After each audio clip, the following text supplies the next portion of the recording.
we're considering issues that inform our management of patients with head injuries. Now, we don't want the intracranial pressure to rise, and if the intracranial pressure is elevated, we want to lower it. And of course, before we do this, we need to detect if there is an increase in intracranial pressure using our neurological and systemic observation skills. And we want to maintain the cerebral perfusion pressure at least 60 millimeters of mercury or above. Any less than that, the brain will become hypoperfused, the patient will develop secondary brain injuries, and this will increase morbidity and mortality. And especially if the cerebral perfusion pressure drops below 50 millimeters of mercury, the patient's outcome will be significantly worse. In traumatic brain injury, the outcome is going to be worse if the systolic blood pressure is less than 90 millimeters of mercury. So we need to ensure that the systolic blood pressure is at least 90 millimeters of mercury, and of course, preferably higher than that. And as well as that, the blood getting to the brain, the blood actually perfusing the brain tissue, needs to be well oxygenated. And again, if the saturations are below 90%, this is associated with a worse outcome, and the patient is more likely to develop a secondary brain injury. So we want the saturations to be higher than 90% as an absolute minimum, but as we'll see, preferably a fair bit higher than that. And this is because cerebral perfusion pressure equals mean arterial blood pressure minus intracranial pressure. So the cerebral perfusion pressure is the blood actually getting through to the brain, and the mean arterial blood pressure is trying to push it through to the brain, but the intracranial pressure tends to keep it out.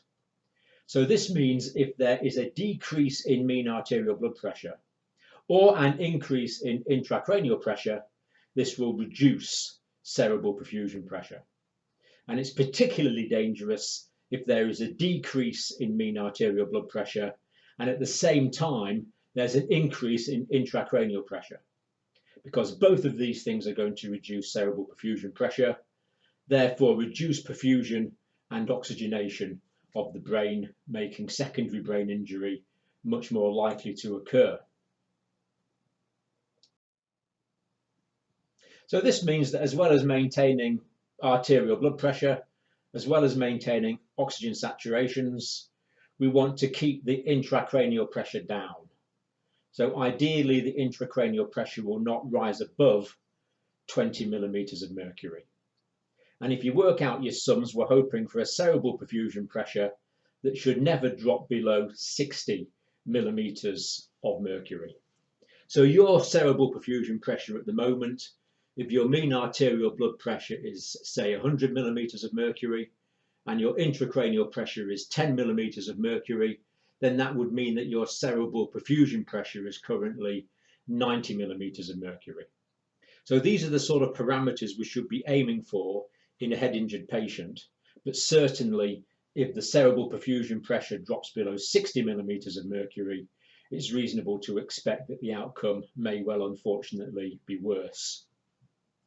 And one episode of hypotension will actually increase mortality.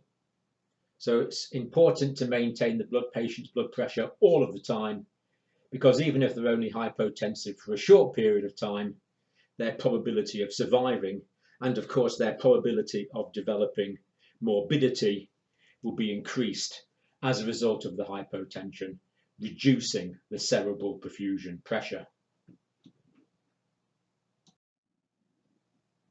Now, when we're thinking about the management of head injuries, as with so many other conditions, we can take an A, B, C, D, E approach. And in trauma, A stands for airway with cervical spine control. The two go together. So we need to open the airway if the patient has a difficult airway. Now, head tilt would be the normal way to do this, but if there's any possibility of a cervical spine injury, we would need to use the jaw thrust maneuver in a patient whose airway was obstructed, possibly with low level of consciousness. And to protect the C-spine, we need the triple protection of the collar, the blocks, and the tape. So until the C-spine has been cleared by preferably an orthopaedic surgeon, we're not going to tilt the head in an unconscious patient. We can use the jaw thrust maneuver, which is quite hard work. You need to practice that one a bit. Now, airway adjuncts can be used if there is a low level of consciousness. Of course, we should never use nasal airways if there's any possibility of a base of skull fracture. But we do need to make sure the airway is secured. This is crucial to the patient's survival because, as we've seen, unless we can get the blood oxygenated, the patient is going to get hypoxic secondary brain injuries. Intubation will be appropriate if the Glasgow Coma Scale goes below 8 in emergency situations. So the rhyme, of course, is less than 8, intubate. We certainly need to prevent aspiration. We don't want the patient vomiting and inhaling that vomit. And the endotracheal tube is the only gold standard of airway protection. But if you're using an airway such as an eye gel, it may well be possible to aspirate gastric contents in order to prevent the possibility of the patient vomiting and aspirating. And the C-spine is not officially cleared until a senior person, preferably an orthopaedic surgeon or an A&E consultant, says that the C-spine is clear, preferably after a full radiographic assessment and a clinical assessment of the C-spine.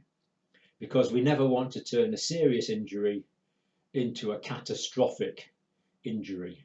And we would certainly cause a catastrophic injury if we were to move a broken vertebral bone fragment through the patient's spinal cord. This would be catastrophic. And in healthcare, of course, we must do no harm.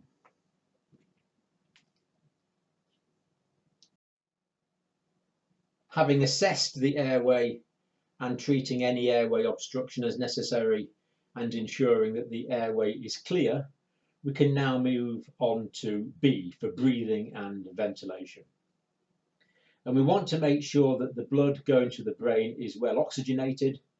So give these patients oxygen to maintain saturations of 98% or higher.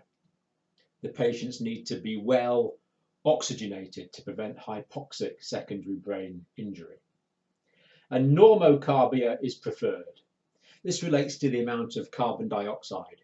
So we don't want it to be too high in the blood, but we don't want it to be too low in the blood either. We want the carbon dioxide levels to be normal.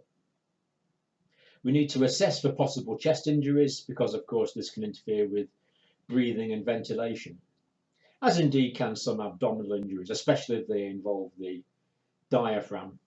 So we're observing the patient's respiratory rate and we're observing for bilateral equal chest excursion to make sure that the patient's physiological ventilatory processes are going on as normal.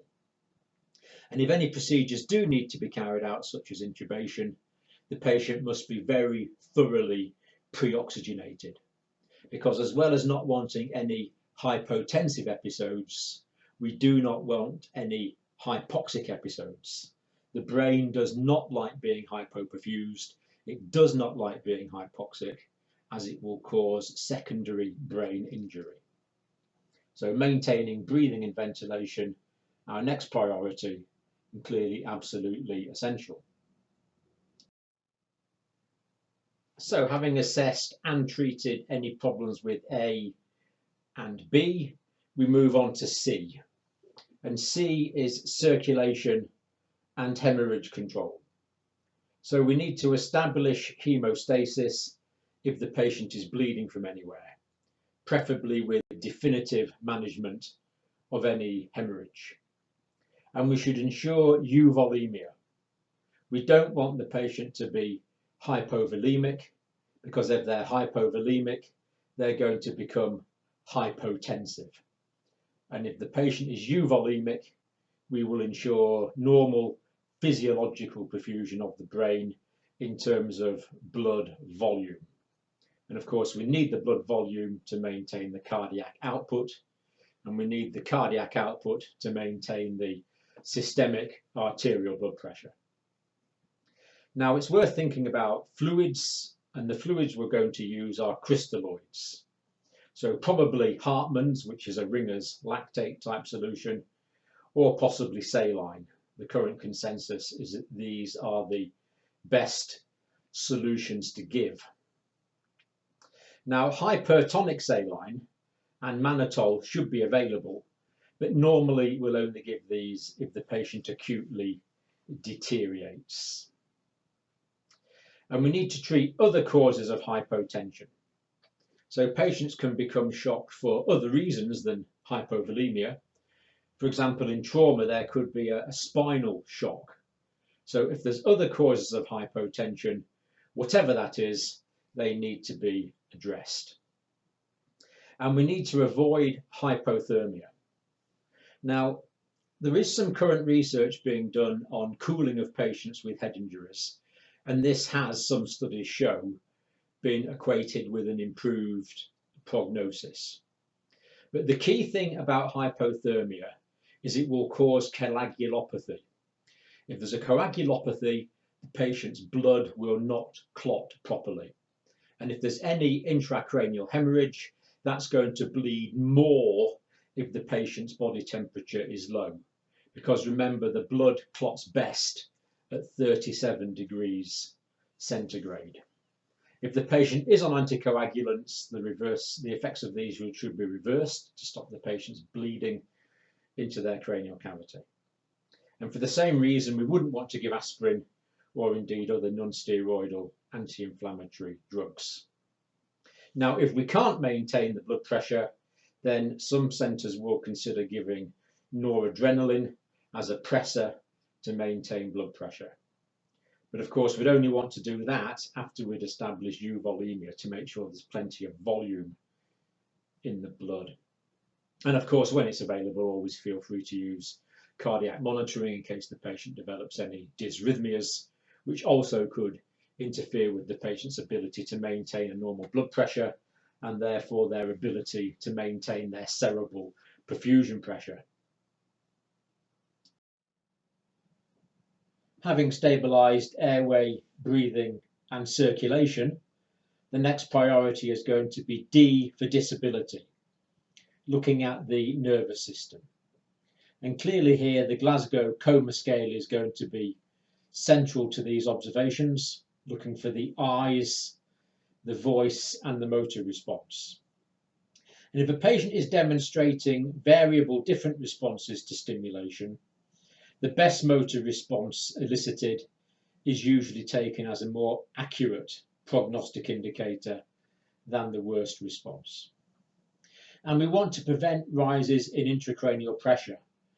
And these patients can be very agitated.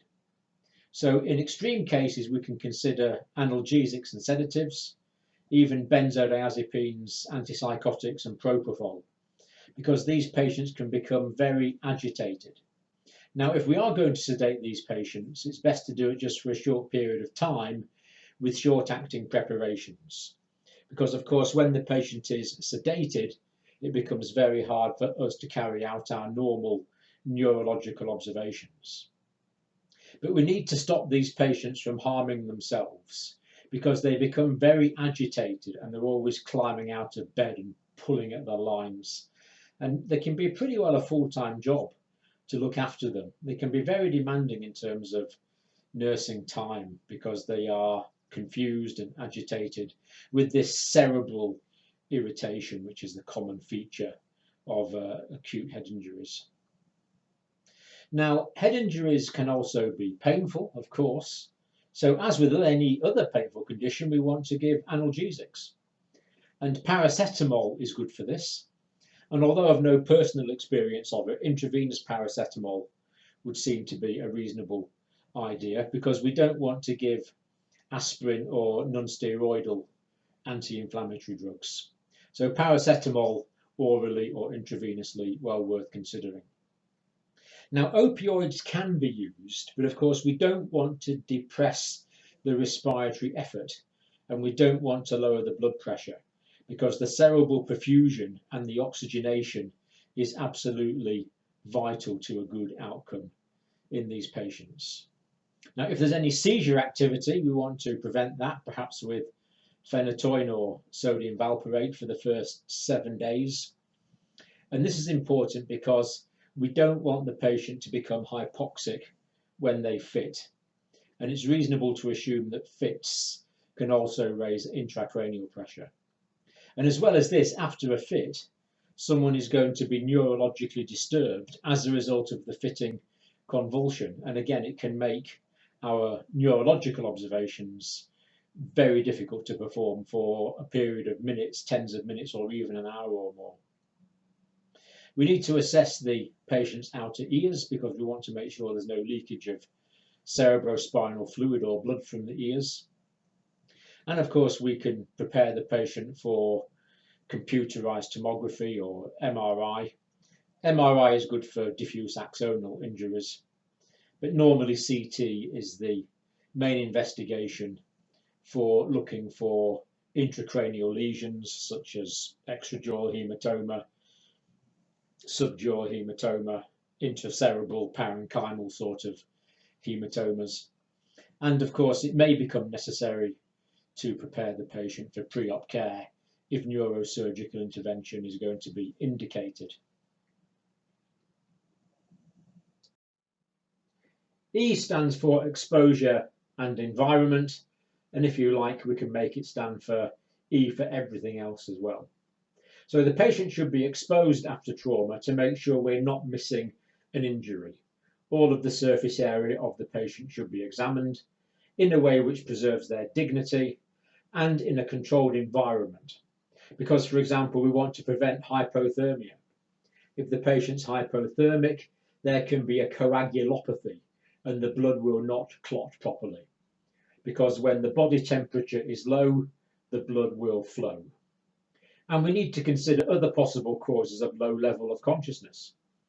So we can't assess how much of the reduced level of consciousness is due to a head injury until we've established a normal blood pressure to make sure there's enough cerebral perfusion, until the blood is fully oxygenated.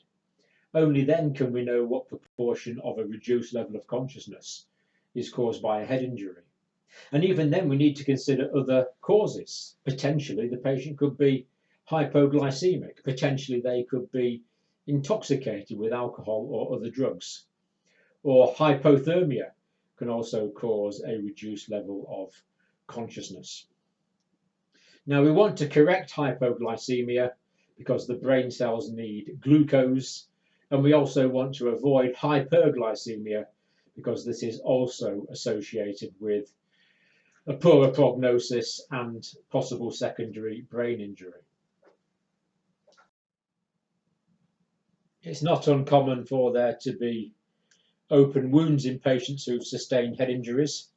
This could be as a result of incised wounds from sharp trauma or lacerations from blunt trauma. And as usual, the wounds should be thoroughly cleaned, explored, anaesthetized, particularly looking to see if there's any possible skull fractures or foreign bodies in the wound. And sometimes prophylactic antibiotics are appropriate for head injuries. Certainly, if there's a skull fracture, then there's a risk of meningitis as infection can get into the bone and into the meninges themselves. Or sometimes if there's a lot of maceration of tissue with extensive damage of the subcutaneous tissues, these wounds can be very prone to infection, so prophylactic antibiotics can often be appropriate. Now that completes the primary survey of A, B, C, D and E, and then we can move on to the ample secondary survey, AMPLE. Now we need to know if the patient's allergic to anything because we don't want to give them anything nasty like an anaphylactic reaction by giving them medications or preparations they might be allergic to. We certainly need to know what medications a patient is on because this can tell us about their underlying medical history, and it can also tell us what particular risks there might be. So, for example, if a patient was on anticoagulants, haemorrhage could be much more likely. If a patient was on cardiac medication, then maybe cardiac pathology is a possibility, which could reduce cardiac output and affect cerebral perfusion pressure. And we want all the information we can get on the patient's past medical history, surgical operations, past traumas, and any disease processes they are suffering from. We want to know when the last meal was because of the risk of gastric, vomiting, and aspiration. And L in females also stands for last menstrual period, so we can make a determination if the woman is likely to be pregnant or not. If a woman is pregnant, clearly this is going to significantly inform our management and our use of x-rays, for example. And E stands for events leading to the injury. So here we want to think about the mechanism of injury, what injuries were actually sustained, any physical signs which we can detect, which we can see, which we can feel, which we can palpate, even smell, the physical signs, and then any treatments that have been administered so far, and very importantly, any trends. So which way are the observations heading? Because one set of observations is of very limited value, but if the observations are forming a trend, that is very, very valuable to us. For example, if the patient's heart rate is increasing and the blood pressure is decreasing, observation by observation, then the patient could well be bleeding somewhere, and we would need to pay attention to that. In addition to the usual neurological observations and the physiological observations, it's good to observe for signs of skull fracture specifically. Now, there could be a depressed skull fracture or a step off that we could feel as an unevenness in the scalp due to the irregularity of the bone beneath. And another thing to look for is look into the ear for hemotympanin. This is blood in the middle ear. Another possibility is periorbital ecchymosis. We call this panda eyes. In the States they call it raccoon eyes, where you get the bruising forming underneath the eyes as a result of frontal base of skull fracture. Another possibility is postauricular ecchymosis. This is sometimes called battle sign, which is the bruising and discoloration behind the ears. And base of skull fracture can also cause cerebrospinal fluid leakage. So there could be a CSF rhinorrhea from the nose or a CSF otorrhea from the ears. And if we suspect this, we're going to test the fluid we suspect to be cerebrospinal fluid for sugar, as we would with a normal urinalysis. And if it is cerebrospinal fluid, that test should be positive. And especially in infants, scalp hematoma can sometimes hide a skull fracture underneath and should raise our index of suspicion. Now, there's not a lot we can do about the primary brain injury. That has already occurred at the time of trauma. But our management can prevent secondary brain injury for the intracranial and the extracranial causes that we've been considering. And the worst outcome from head injury, of course, is death due to overwhelming primary or a developed secondary brain injury. Other patients can tragically be left in a persistent vegetative state with a low level of consciousness that can persist for months, years, or even decades. Some patients can be left with severe disability. This could be in terms of learning disabilities, slowness of thought, epileptic convulsions, or it could be aspects of paralysis if the motor areas of the brain have been affected. Other patients can be left with moderate disability, but hopefully the majority of our patients are going to make a good recovery. in no small measure due to you preventing secondary brain injuries from developing.